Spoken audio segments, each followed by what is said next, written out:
Okay, I wanted to talk about this linkage on this 302.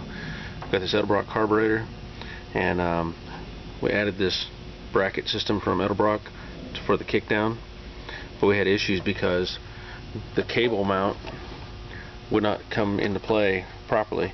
The original post on the 2-barrel would have been way over here, but now it's way over here. So let me just show you something. On the 2-barrel carburetor, you have this.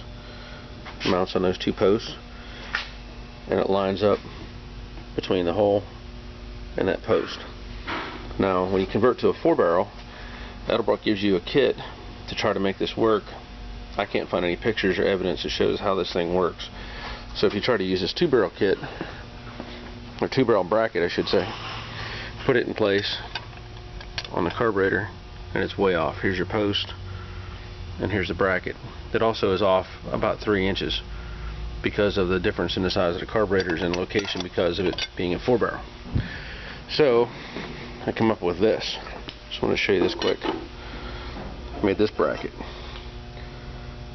Now this thing started off as a chunk of basically a bent flange, like a iron. I don't know exactly what that was, but I cut this thing out of it, and it mimics that bracket, but it moves it forward.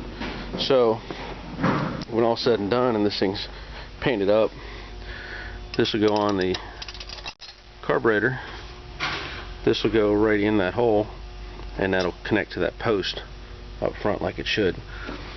So you can see this is the bracket Edelbrock never made, or probably should have, and I've already had this mounted up and tried it. Works perfect. Secondaries open up good, and it all works just fine. So just giving you a heads up on an idea that you might want to try if you need to make an adapter for your Edelbrock on your 302.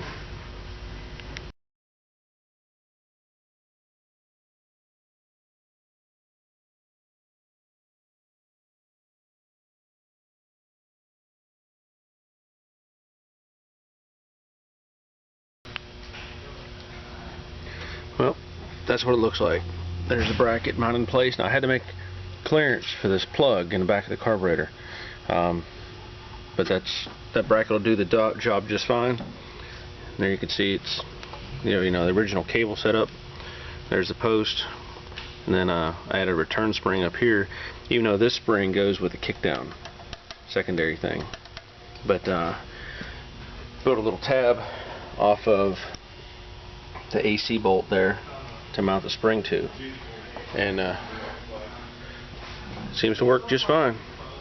Cycles through good, and the kickdowns work good. So just something to look at.